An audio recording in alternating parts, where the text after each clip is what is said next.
repping Packers fans in the 715. It's the 715 Green and Gold. What's going on, everybody? Welcome to this episode of the 715 Green and Gold Tailgates.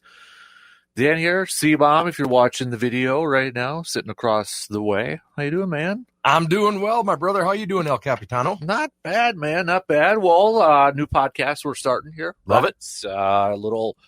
I know there's probably like a million Packers podcasts out there, but this one repping the fans of the 715. Yeah, I don't know about you, because I feel like we get forgotten a little bit over here. We do. I mean, they kind of look at us as like Eastern Minnesota, but that is not the case. So hopefully we get this thing going. Hopefully we'll get it trending here a little bit. So you're the first guest on here, man.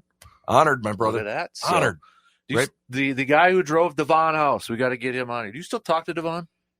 I haven't. He's had a lot of health issues. Texted every now and again, but it's been a while. He's kind of become a hermit a little bit. He's a family man. He's got a couple kids with autism that he's they live down in Texas now. Okay, he's got 3 kids. His son is a stud at baseball, by the way. Oh, really? Yeah, nice. 9 years old.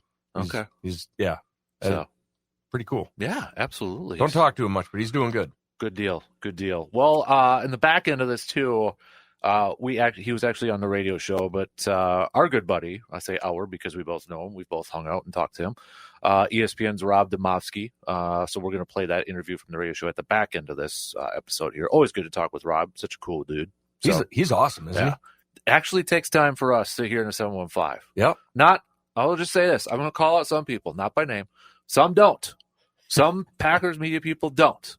Rob does. Rob takes care of us over here. Rob's a good man. And shout out because his youngest boy's going to be playing for the Blue Golds in basketball next year, too. So maybe we'll have Rob up here quite a bit. He's already been up here watching some Blue Gold games. So yeah, maybe you got to get him on the pod. Well, when we're going to be over there for the draft, I already put it in his ear that him and his boy are going to have to stop by, and he said they would. So perfect. Well, we got to get that location set up, and we'll have a bunch of guests over there. Yeah. Saw, though, that Dion's kid's not going to show up. So weird. Right? Yeah. I'm like, you dink. I've actually been – I've seen some reports and heard a lot of NFL scouts saying he's not even a first-round pick. Here's my thing. I know we're not going to get into an NFL or draft thing here, but here's my thing. I wouldn't pick him. No way. Because even if I needed a quarterback, sure, the talent's there, but what happens if something doesn't go right away? You got him chirping. He already chirps on social media. You got Dad, who's going to chirp over there.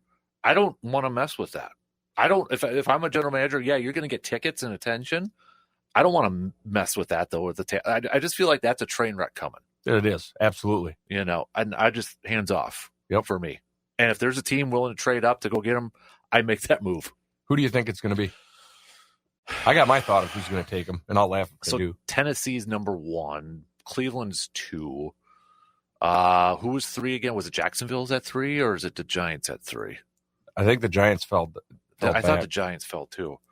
I thought the Giants were 4 or 5. They could be. I can't remember right offhand. Let me look it up here. Who do you think it is? I think it's the Giants. Do you think it's the Giants? Yeah, I think they're the only inept organization that would do it. That's Giants are 3, Cleveland's 4, Jacksonville's 5. Honestly, I thought it would be the Giants too, going into New York stage. Yep. I feel like they would live that up. Cleveland, I think they're just stuck with Deshaun. So, I mean, maybe Tennessee's the wild card. Do they go another year with Will Levis, or do they get another quarterback? Yeah, I don't know. That's a good question. Because then you got Travis Hunter, who might be the first overall pick or top one over there. He should be. Mm-hmm. And if he goes to Cleveland, then you got Denzel Ward and him and Myles Garrett on that defense. So you're going to have a lot of fun with this draft this year. We are. It's going to be. Yep, absolutely. So there goes my dream of Dion being in Green Bay, because I was going to wear my Dion jersey if he was going to be there and try to get him, but jerks. So now I hope it snows there during the draft. Anyways, we've got playoff game to talk about, right? Absolutely. We got a playoff game. Packers, the 7th seed, getting set to take on the Eagles. So I'll ask you the question, C-Bomb, and we can kind of go back and forth on this. The question that I was asking all of our guests on Thursday's show. Gamesmanship when it comes to Jordan Love's elbow? Absolutely. Yeah. Yeah, he was throwing it around on the sideline. Maybe it's a little sore. I don't think it's anything to worry about. The only thing that, I'm sure it hurts. I haven't hit my funny bone as hard to where my hand's gone numb. we've all hit our funny bone, but probably not that hard to where I can't grip something.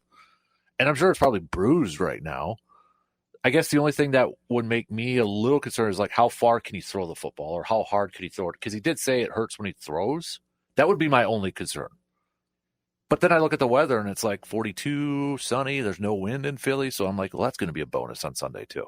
Yeah, I don't think we're going to have to worry about how far he can throw it without Watson in there. Mm-hmm. You know, so it remains to be seen. I really think it's more gamesmanship than anything. Yeah, I think the whole concussion thing with Jalen Hurts. Yeah. Now it's my understanding he practiced yesterday, which would mean or today. Mm-hmm. It's Wednesday, right? Yeah, Today's Thursday. I'm losing track of days, dude. No, yeah. So yesterday he practiced. I think he could have probably played last week. I think that was some gamesmanship on their part as well. But I personally am not concerned about Jordan Love. Yeah. And how deep is he going to have to throw it? Because our deep threat's gone. Unless Malik Heath is going to run up the sideline and we can chuck it up like Willis did last week. I don't see a lot of super deep throws. So how do they? do they need to throw deep in this game? I think they have. They have to. Obviously, I say that they're not going to, but you can't just let them play 8-9 in the box all day long. You got to stretch it out and at least show a possible threat of getting over the top. Mm-hmm.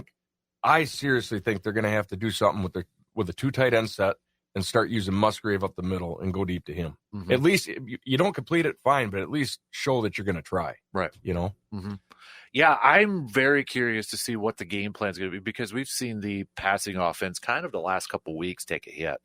And Jordan Love, I don't think has played the greatest in the last couple of weeks either. Accuracy, drop balls have been an issue throughout the whole season and such. But I'm curious to see because Matt LaFleur, I know we talked about it weeks 2 and 3, a masterful job of game planning. Okay. I look at this now, what can Matt LaFleur do for this offense to better situate them to move this football? Because if I'm Vic Fangio or I'm a defensive coordinator going up against Green Bay right now and I see how poorly the pass offense has played, okay, we're just going to take Josh Jacobs and we're going to say, Jordan Love, you try to beat us then. And I don't know if that's going to be Fangio's plan. That's what I would do. And trust my corners, trust my top-rated pass defense to say, yeah, try to beat us through the air then.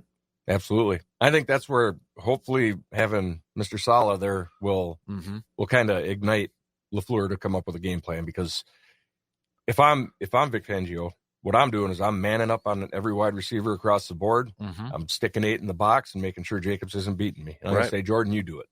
Because like you said, if you look at his numbers, they're similar, in some cases better than last year. Right.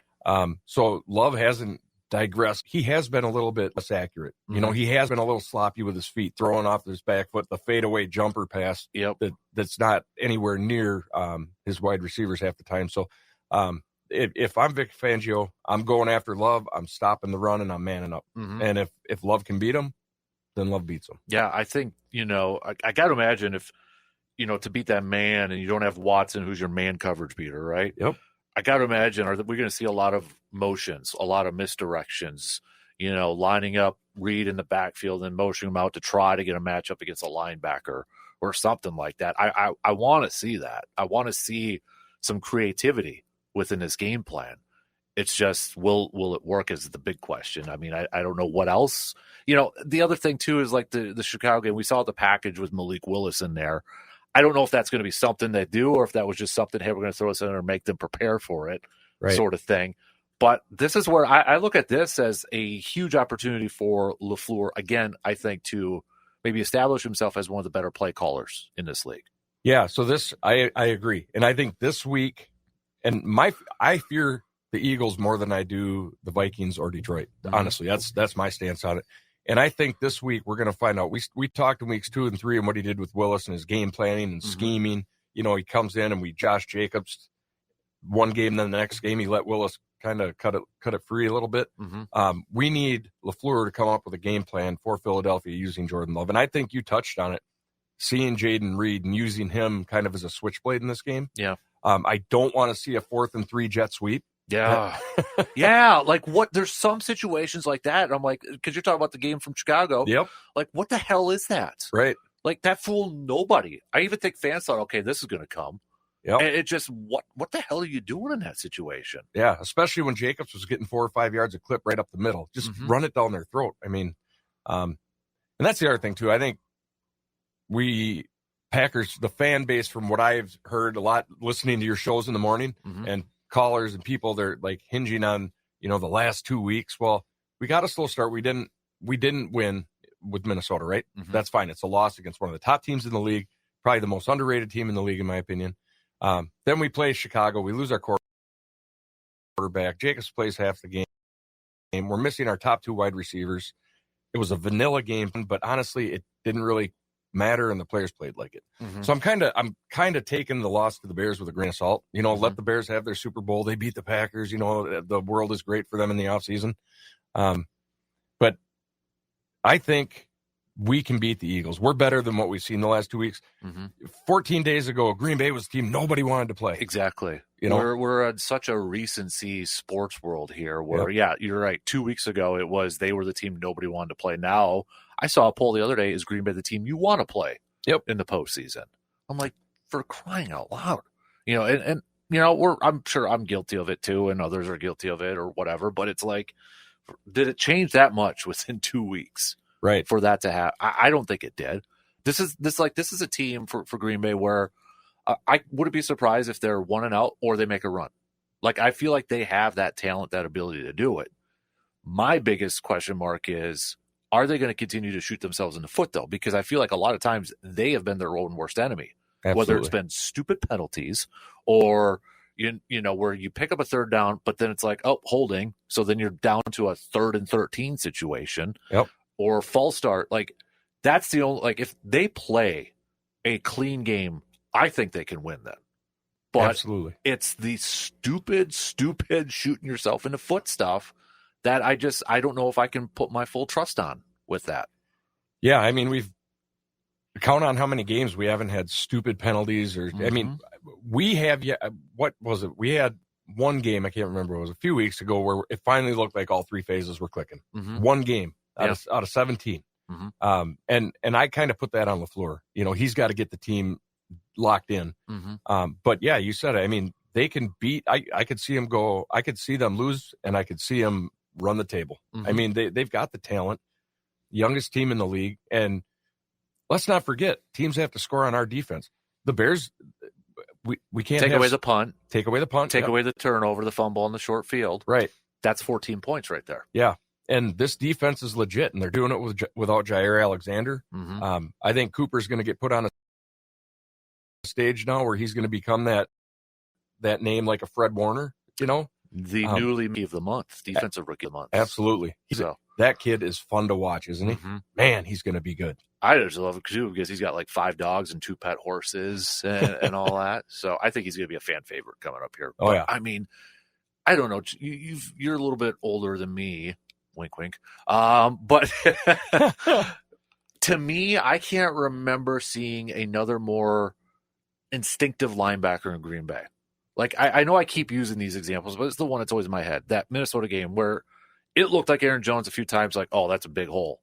And then all of a sudden 56 is in there. And maybe I'm reaching a little bit too much, but you can see, like, when Jones gets tackled, he kind of has, like, he slams the ball. Like, I think he thought too. Oh, he did. And then all of a sudden 56 is there taking him down.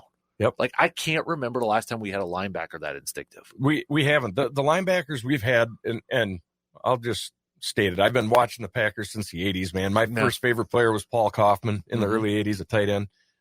So looking back at even go back to, the Favre days, I think since the 97 Super Bowl, really the only inside linebacker, we've had Clay Matthews, we had A.J. Hawk, who has a lot of hype, but he was a great tackler, great player, but he wasn't that instinctual, plug the hole, run a guy down, thump you. Right.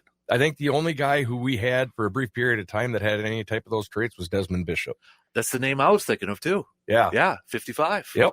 So his career got cut short because of that gruesome hamstring injury. Right. So aside from that, we haven't had it. And boy, is it fun to watch us have a legit, real linebacker in the middle. Because it's like, we talk about, no offenses to the Blake Martinez's or the Jake Ryans or those guys who rack up the tackles, but the thing was like, when did they tackle? Right. 4 or 5 yards past the line of scrimmage. where it's like, this is a linebacker that we see the Fred Warners and those guys doing. They're hitting the hole. Yeah. And they're getting the guy down. Yep. They're meeting him at the line of scrimmage or in the backfield. Right. And it's fun to watch that 56 run around. Oh, my God. It's so much. And I don't want to quite give up on Quay Walker yet. I still feel like he's not a middle linebacker. I don't think so either. I think he should be on the outside. I agree. And that's where I think, not to get into the offseason, but if you can find another, like a middle linebacker, and you've got Quay and Edrin Cooper on the outsides there, that's some superb athleticism with those two guys. Yep. Like, that's why I don't want to fully give up on Quay yet. I feel like he's not in the right position in that defense. Yeah, I agree. And it'll be interesting to see what comes next season, because that'll be his third season, right? Fourth season. Yep. Fourth season. Yeah. So I mean, and they're gonna have to make a decision with him, right? Yep. So yeah, it'll be interesting to see. I think you're right. I think he's out of position. Yeah, but I think we're gonna need him. What do you I know you have been one that has been very hard on the pressure pass rush over there. I want to throw a name out there. Do you want to see him play more as Mr. Cox, Brenton Cox Jr.? Yeah, you know what? He's made plays every time he's in there. I think he's earned more snaps. I've been extremely frustrated with our pass rush, and it's almost like, and I don't know if I can really blame the players so much, because it almost seems like we're not doing a lot of stunting. Yeah. It's a lot of bull rush, hold the guy up, keep the quarterback in the pocket. He's not I thought Hafley's defense, he was going to let them pin their ears back and kind of go. And if that's the case, Gary's been showing up a little more the last month, Van Ness off and on, but those two, I would have thought that they would be like eaten, right? But I think Cox has had more production than both of them in his limited amount of snaps. Right. I mean, you look at some of the, I'm not a full-on believer. I shouldn't say full-on believer, but I think it's a part of the thing. You look at these advanced statistics and however the hell they figure that stuff out. I think like Cox is number one, in terms of pressure rate in some categories and such. And I've got no problem with, he's got the speed. If you go back to his college day, he was like a 5-star recruit. I think he first started off at Florida or Auburn, got into some trouble or something like that, ended up going to a junior college or stuff. But, the talent is there. It absolutely is there. I think it'll be interesting in the offseason if they make any changes on the defensive front, because, then I think it begs the question, are the right guys in that system? Because I'll tell you, I like the system right now. I like what Jeff Hafley's doing. And if he's doing this with not all of his guys, right, I think that sky's the limit for this group. We've gone through the rankings, top 5, top 6 in a lot of categories, and yet there's still a little bit more. But I finally feel better about the future of the defense than I think we've had in a long time. Absolutely. Yeah, I was one of the few that liked Donatel back in the day. What I like about this defense is we're not sitting back. It's more of an attacking style. Except for that last play against Chicago. Yeah, and I get what they were trying to do there. They just had their guys too deep. Yeah. You make that tackle in front of the sticks, they can't down the ball. Right. And the game's over. They never get a kickoff, right? Yep. So I think it was just poorly executed. I think they did the right thing. Hindsight's 2020. I mean, I was freaking pissed when they did it, man. I was pissed. I'm like, to the fucking Bears, are you kidding me? It's like, but yeah, it's just, and I think the thing that frustrated me the most though too is that they did call timeout before that. Yeah. And they lined up in the same, Bears offense lined up the same way and all that. And the fact that it ended out that way after a timeout too, that was the frustrating part for me. But, overall, I've been impressed with Hafley. I know it's been, and I think too, this is the first year, right? This is the first year and we've made these leaps and bounds. And I don't know if you caught it before the telecast, but Hafley's, one of his goals was that he wanted to lead the league in turnovers. Yep. And at that point coming to the game, I think there were 4 or 5 back. So what did he tell his defense? Go get 5 turnovers. Right. And I think you saw that enthusiasm, that energy with that defense right away. Yeah. They were coming out hot. I mean, Chicago's offense had -4 yards through the first quarter. Right. And they were putting that pressure. And we were down. Yeah. And I think at some point, we're all human. It's nature. When you see your special teams gave up a touchdown, you see the offense isn't doing anything, and they turn the ball over, it gets a little demoralizing. Yeah. Like your level's up here, but it felt like everybody else's level was 10 steps below you. Right. And I just loved that mindset that he told his players, go get 5. Yep. Why the hell not can't we go get 5, and lead this league? Yep. I think that's part of that aggression that he wants to bring too. And I love that mindset. And I still don't want him to. I'm glad no coach or no teams have requested interviews with him at this point. I think he continues this, they will. Yeah. He's the defense has been great. For this, I feel better about this defense than even our Super Bowl defense in 2010. Mm-hmm.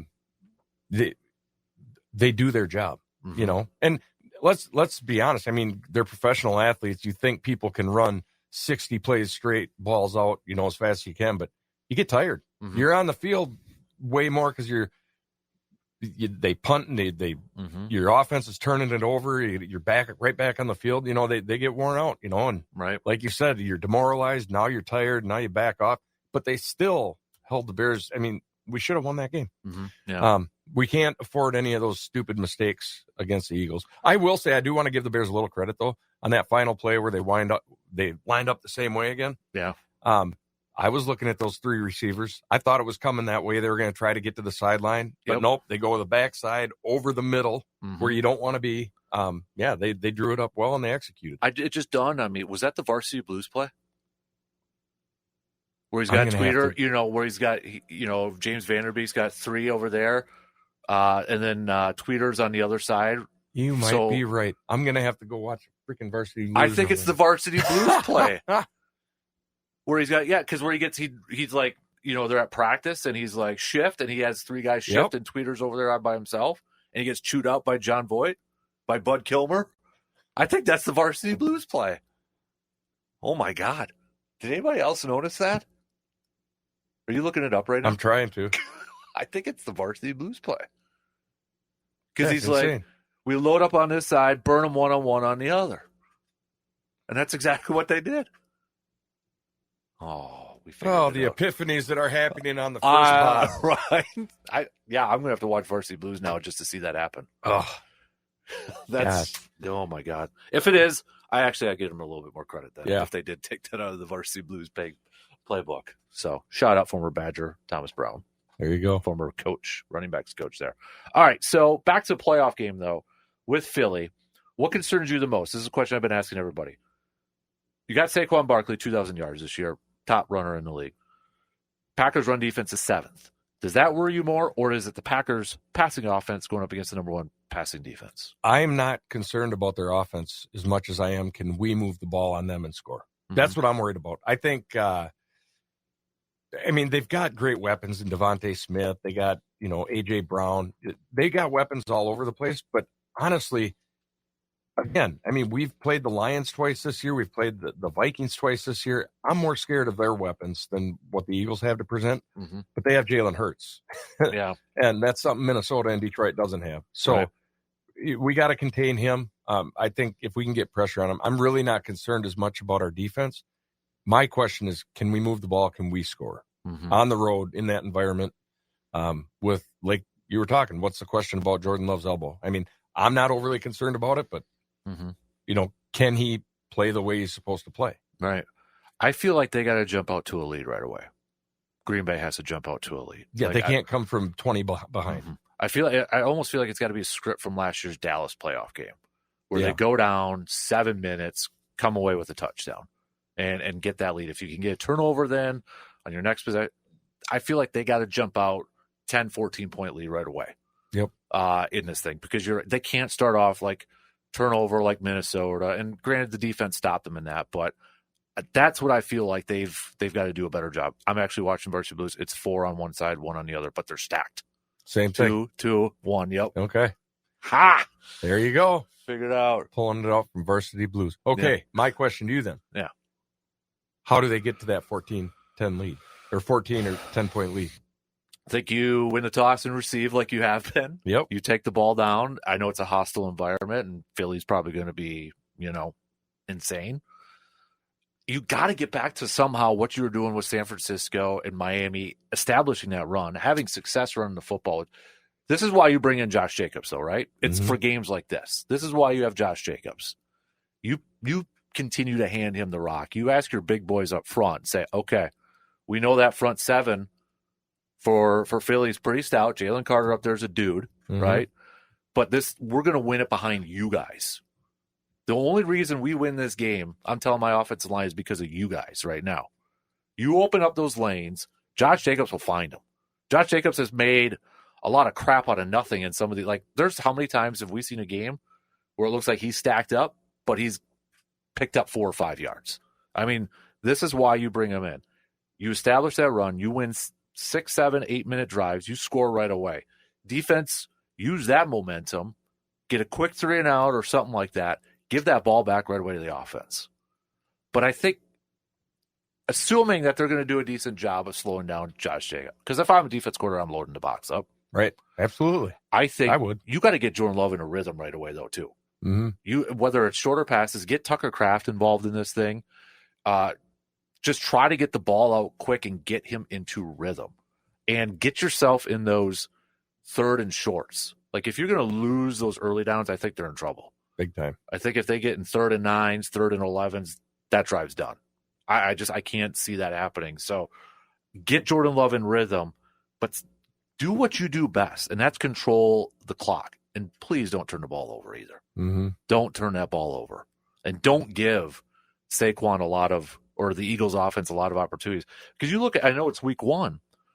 Saquon had over 100 yards, but where did he do his most damage? It was when they were getting the red zone. If you could keep Philly out of that red zone, I think you got a shot at this. And if it's close, I actually feel better about our kicker, too. So can we re-sign McManus now and just not have to go through this next offseason? I don't know why they're waiting. Yeah. I mean, it's not – had he not had his legal – he never would have been out of the league. I mean, he was great before he, and, yeah, pay him now. Get it in, and I don't want to deal with this again. I don't care if you draft him later and have him on the P squad. I don't want to deal with a kicking situation. Nope. Again. Yeah, kickers are they're never a problem until you don't have one. Right. So they're taken for granted. Yeah, and we took it for granted for a long time. Yep. We had Longwell, then we had Crosby. I mean, we've had decades of decent kicking. And boy, how quickly you realize it's a problem when you can't kick extra points or any field goals. Because Crosby's rookie year was 07. Think about that. For how long? You're right, because we took advantage of it. Yep. Just because it was always consistent there. Right. Besides the 1 year, but they held on to him, and look what happened. Yeah. So, these kickers these days are crazy too, man. I remember when Ryan Longwell hit and Chris Jackie. I remember Chris Jackie hitting a 53-yarder, and I was like, oh my God, he nailed one over 50. Well, it's like baseball pitchers. It's the hardest you could throw. Screw location. Right. It's like these kickers. Well, can you kick far? Screw location. Yep. It's like, well, what's his face in Dallas? Aubrey? Right. I mean, is he going to hit a 70-yarder at some point? He almost did. He was wide left. Yeah. It's going to happen. Yeah. And then crazy. These kickoff rules where they're already starting off potentially at the 40. Right. What, you need 20 yards and you're already in scoring position. Yep. I don't know if I like that. I don't. I don't either. I'm not. I don't necessarily mind the way they line up for the kickoffs, but their rules on yardage and where they start and all that, that's a little too much. You're creating too much offense when it's 2 plays and you're almost to the red zone. It's I agree. I agree. All right, we're already almost at half an hour, dude. Holy. Well, it's easy to talk when it's playoff time and yeah. So okay, we'll make some picks for all of the games. All right. You ready? I'm ready. So let's roll. Let's go in order here. We got Texans and Chargers. So I preseason love the Texans. I love CJ Stroud. I love what they're doing there. I think the Chargers are going to be too much. I think the Chargers win it. See, I also had the Texans going to the Super Bowl. I don't think that anymore. Everybody's picking the Chargers, but I'm going to go Texans. With a little surprise. I don't think they're. I think that's a sneaky good game. Yeah. I think it will be too. Game. Yeah, I think if Tank Dell, I mean, they've had a lot of injuries in that offense all year. Yeah. But if they had the talent, but I think Dell could have been a big difference maker for him. I'm just glad that it's like not glad, but it's a good match. CJ Stroud, Justin Herbert, good quarterback matchups over there. So that's going to be a good one, a sneaky good one. Yeah, I think it will be too. Mm-hmm. Ravens Steelers. Oh, Steelers beat them once this year. They did, but they're not trending really well right now. No, they're not. And I really think this is, in my opinion, Lamar's the MVP. He's really? Yep. I take him over Josh Allen with the year he's had. That's my opinion. The guy, if you watch them. I get that, but it's like, I think and it's not a knock on it, but he also benefited with having Derrick Henry having a fantastic year too. He did. I think they both fed off each other a little bit. Oh yeah, absolutely. Because your defense, how do you prepare for that? Lamar or Derrick Henry? Pick a poison. Yeah. Grab your lunch pail. Right. It's going to be a long day. Yeah. I mean, it worked out, I think, the way everybody's like kind of hoping it would work. Like, okay, you got this big ass running back who's fast as hell. Yep. And then Lamar Jackson, who's probably the best scrambling quarterback of all time. And it worked out exactly what everybody wanted to. Yeah, but I think if you look at I think you can't say Henry didn't help that offense. Obviously he did. But if you put him in Tennessee without Lamar, Tennessee's a sub 500 team. They stunk. Yeah. You just look at Lamar's number. I forget, was he around 30 touchdowns and like 7 picks or something like that? I've just thrown it off the cuff. He's been amazing throwing the football. Mm-hmm. Add the fact that he's a 1,000-yard rusher. He's a stud. But Josh Allen's right there doing the same thing. But James Cook's a stud. But who do I take for this game? Sorry, I got us on a tangent. No, I'm going Baltimore. Yeah, I'm going to go Baltimore in here too. This is a big one for Lamar, I think. Like, okay, you got to go win one now. Yep. And I think that honestly might hurt his MVP voting. It's a regular season award, but I think that factors in the back. Okay, the guy hasn't done anything in the playoffs, though. Right. And I think there's voter fatigue at times. Mm-hmm. And remember Josh Allen lost Stephon Diggs too, and there was like no wide receiver he had. Right. You know what? This is ridiculous though too. The fact that Josh Allen already tied Thurman Thomas for the rushing record. That's crazy, isn't it? I'm like, are you freaking kidding me? Yeah, when I saw that, I was like, you got to be kidding me. Yeah. It feels like Allen's been there for 5 years. Thurman Thomas was a Hall of Fame running back. Exactly. One of the better ones in the 90s, which is the best decade of the NFL of all time. It is. I agree with that. I will not argue that. Yeah. Well, sadly, the freaking Cowboys own that decade, but still, it was awesome football back then. God, I love the 90s football so much. I miss it. Yeah. Bring everything back with it. The mini helmets, the starter jackets. John Madden, for crying out. I mean, come on, everything. Yep. Gosh. Okay, then it's the Broncos-Bills. Broncos-Bills. So, obviously, I'm going to roll with the Bills, but I want to say the Broncos showed me something when they came to visit Green Bay in training camp this year. They strapped it up and they took it to the Packers, and I think Bo Nix is a stud. He's a bona fide superstar waiting to happen. Mm-hmm. I think the Broncos are trending up, but yeah, I don't see them beating the Bills. Yeah, they're trending upward for sure. Absolutely. I think Bo Nix has surprised a lot of people, and Sean Payton knew what he was doing by making that selection. Right. Yeah, I'm going Buffalo in this one too. We'll skip Green Bay and wait for that one for the last one. And then the night game is Tampa Bay Commanders. I think this is going to be probably the best game of the weekend. Really? I do. I think number one, I love Baker Mayfield. Yeah. I think I just love watching him. He is a football player. He reminds me kind of like Favre. Everybody will rally behind him. Mm-hmm. And I think it's funny that Cleveland just got rid of the guy. I think, that's what I appreciate with Baker too. I mean, you look at it, they got rid of him. Then he goes to Carolina, which was awful. Then the Rams just pick him up as an emergency quarterback, which played against Green Bay a couple of years ago.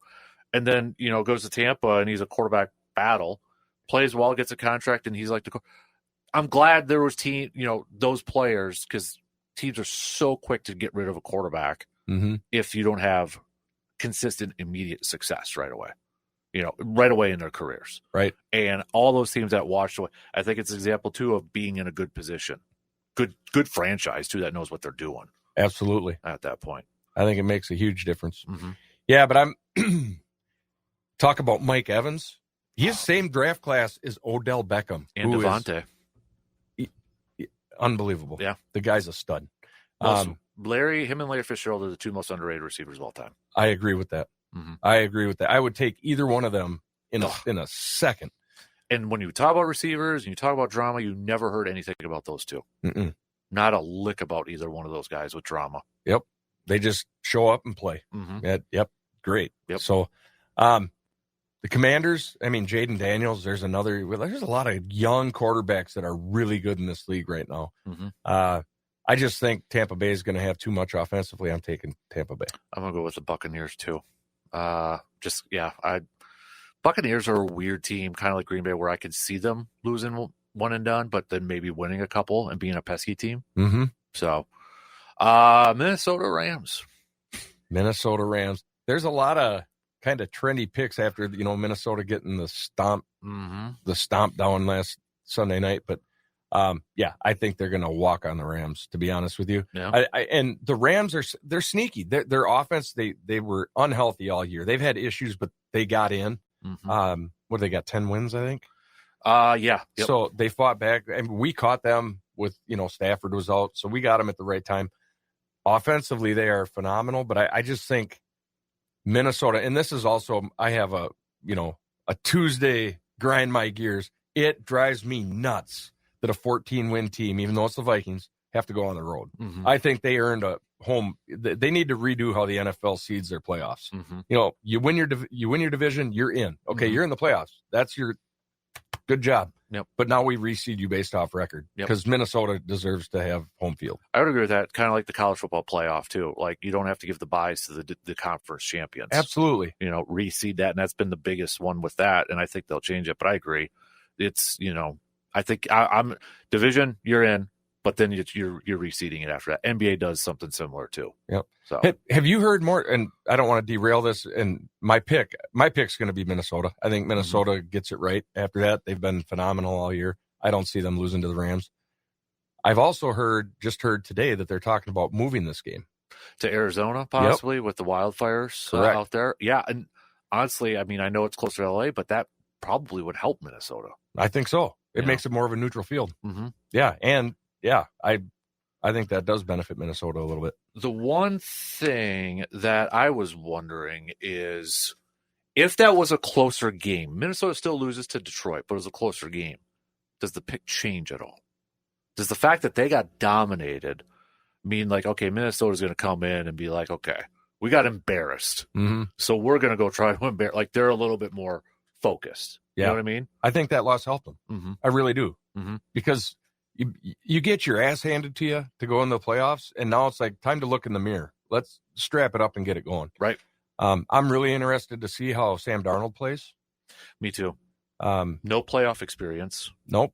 And let's be honest, prior to this year, everybody from Carolina and you move back to the Jets, he was kind of a throwaway quarterback, right? Yep. And I'm pulling for him. God, I hate the Vikings, but I'm pulling for Darnold to do good for, just for his career, kind of like Baker Mayfield. Yeah. Yep. Exactly.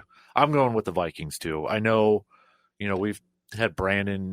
This was the matchup he didn't want, but and the Rams, I mean, they got a couple nice young defensive players, probably going to win defensive rookie of the year, Verse and those guys over there. But and Cooper and Puka are threats, but I think the way Minnesota got embarrassed, it's going to be a little bit different over there.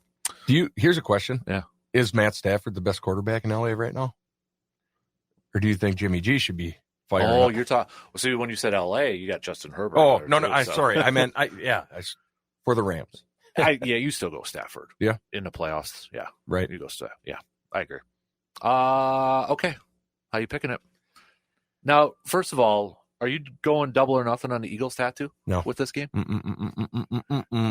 No, because if I'm betting my 401k, I'm taking the Eagles. Yeah.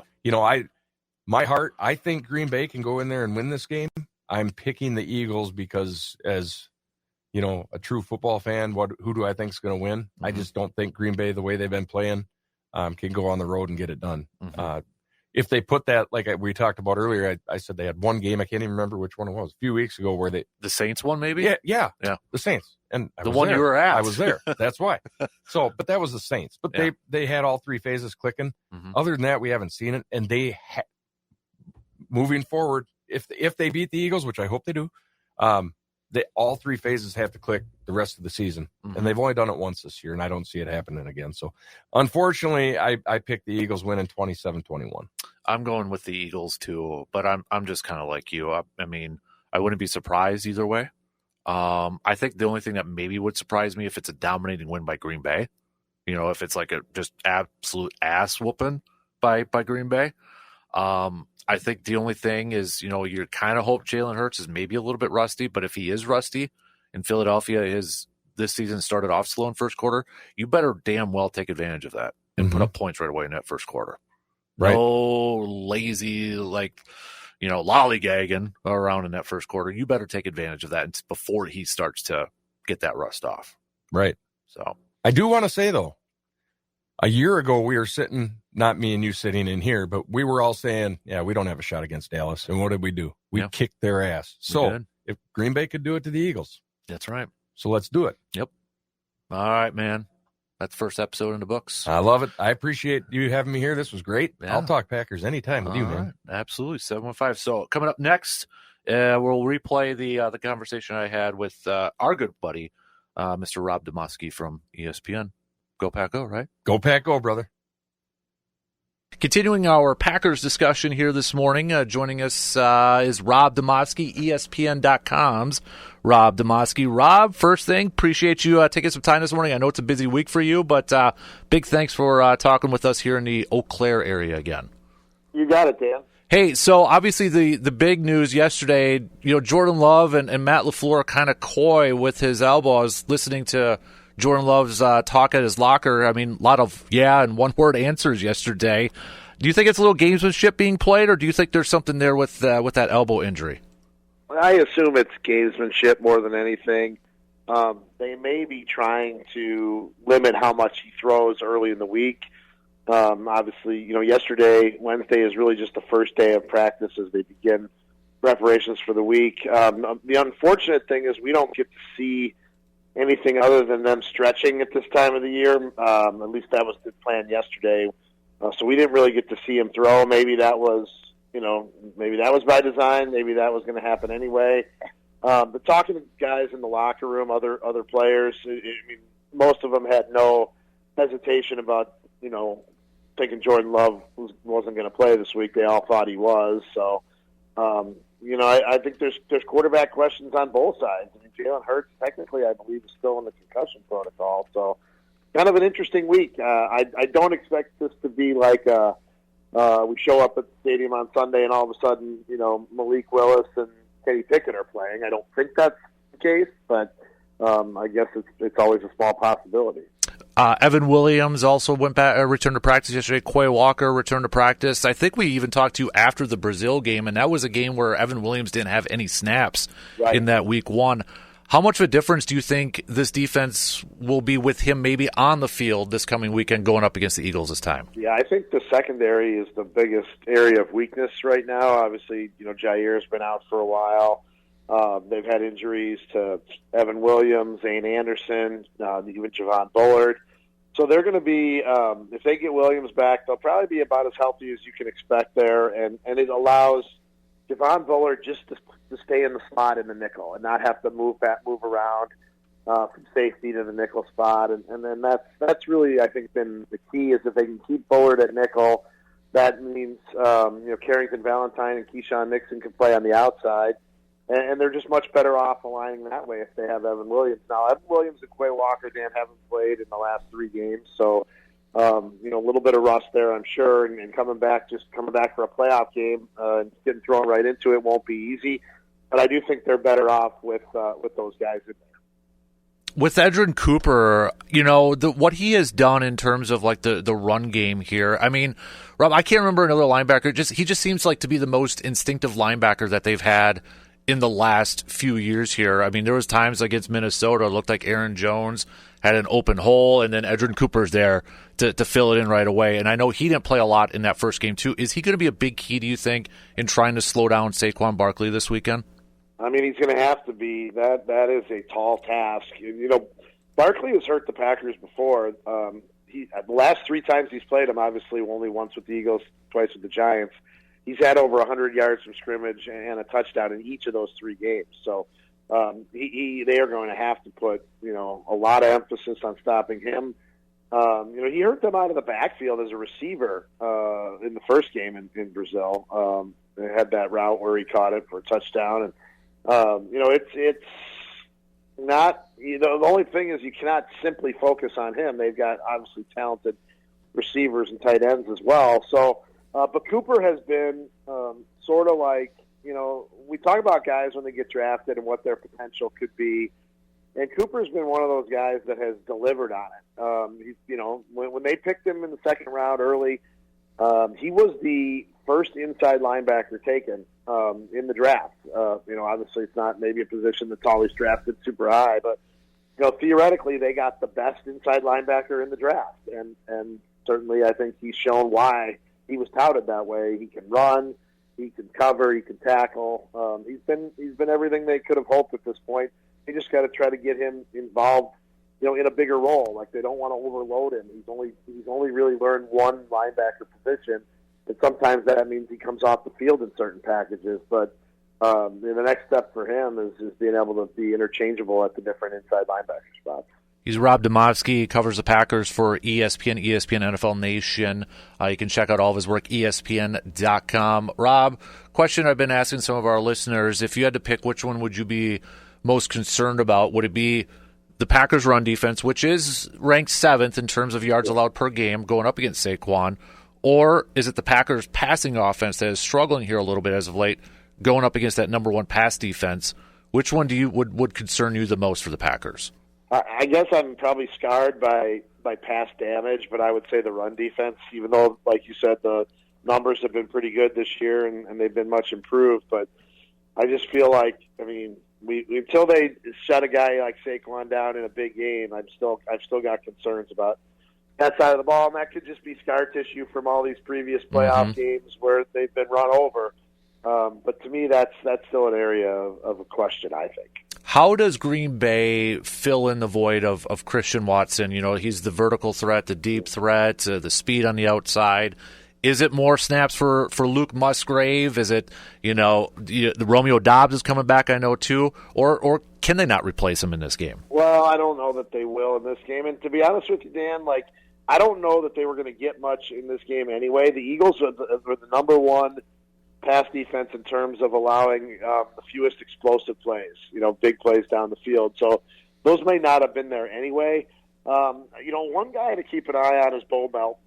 Bo Melton ran a 4.34 40 coming out, and he's probably their next fastest straight line receiver, in that group. And don't forget, Bo Melton was the first guy last year to have a 100-yard receiving game. It wasn't Watson, it wasn't Dobbs, it wasn't Reed, it was Bo Melton last year. So, I'd look for number 80 to possibly get a few more opportunities in that regard. But to me, they've got to get back to 2 things. One, getting Romeo Dobbs in the slant game, the 6, 7, 8 yard, just keep moving the chains plays. And then they got to get Jaden Reed going again, whether that's on runs, jet sweep type things, shovel passes, or just simply running him, out of the slot and getting him the ball in space. So they've got that's probably the 2 things without Watson they need to do the best. Looking at, the secondary here too, obviously no Jair for the rest of the year, but even Eric Stokes last week could barely get on the field. Is he in the doghouse over there in Green Bay right now? Well, Eric Stokes just never has been able to get back to the form he was as a rookie in 2021. Dan, he's played over 1,000 snaps since the start of the 2022 season and has 0 pass breakups. Like, you'd think you'd break one up by accident. So Carrington Valentine has just moved ahead of him, quite frankly. Valentine has made a couple of big plays the last few weeks, and that's the way they're going right now, and I think it's probably the right call. Do you think this Packers offensive line can match up against this defensive front from Philly that features Jalen Carter, Jordan Davis, and that group over there? Yeah, it's certainly a really good front 7 too. But the Packers offensive line has one thing going for it, and that's continuity. They have started the same group every game except for, I believe it was the Detroit game where Josh Myers was hurt and Elton Jenkins played center. So 16 of the 17 games, they've started the exact same group in the exact same spots. And I think that continuity, the best offensive lines are the ones that play together the most. And I think that's probably the key for them, is just making sure their communication is on par. And, when the Eagles are doing things up front, that they know who's blocking who. It sounds simple, But that's where breakdowns often aren't just somebody getting physically whipped. It's guys not moving to the right space, not blocking the right position. And I think when you have a line that's played together that long, those kind of things don't happen as much. Fill in the blank before I let you go here. Green Bay wins if they do this. Take the ball away at least twice, and Josh Jacobs runs for over 100 yards. I like it. So we're going to be in Green Bay for the draft. You and the kid are going to have to stop by, man, and hang out with us when we do the show, okay? Former Blue Gold or future Blue Gold. Yeah, we'll figure it out. A big win for the Blue Golds last night on the road at Oshkosh. Mm-hmm. That was a good one. So kudos to Coach Malvick and Coach Smith and the guys. But, yeah, we'll definitely do it when you get here in April. Awesome. Yeah, so are you guys planning on coming over to Sonotech to catch any games anytime soon? Or I don't think the schedule break. The last night's game in Oshkosh was the one that we were hoping to get to, but my older son, Hogan, who plays at Lawrence University, had a game last night. So, maybe they make a run in the WEAC tournament. We can get to one, but the way the high school schedule breaks, it doesn't look like it's going to be possible. But that's we've been there twice already, so it's such a great place. Where did the boys get the basketball skills from, by the way? If I had $1 for every time I was asked that question, I would be retired sitting on a beach somewhere. That's a great question. They certainly didn't get their height from me. That I can tell you. That's awesome. Well, we're looking forward to Rowan over here suiting up for the Blue Golds, and what Coach Zach and Adam are doing. It's a lot of fun checking them out this year too. So, and congrats to your kids too for advancing and getting to play college ball. That's really awesome. Appreciate it, Dan. Yeah, have a good one, Rob. We'll talk again soon. Take care. You bet. See ya. And that is going to do it for us on this episode of the 715 Green and Gold Tailgate. Don't forget to follow and subscribe to the 715 Green and Gold Tailgate podcast, wherever you listen to your podcasts, like Apple and Spotify, and the video podcast that's up on YouTube. Go Pack Go. Till the next time, we'll talk to you in the next episode of the 715 Green and Gold Tailgate podcast.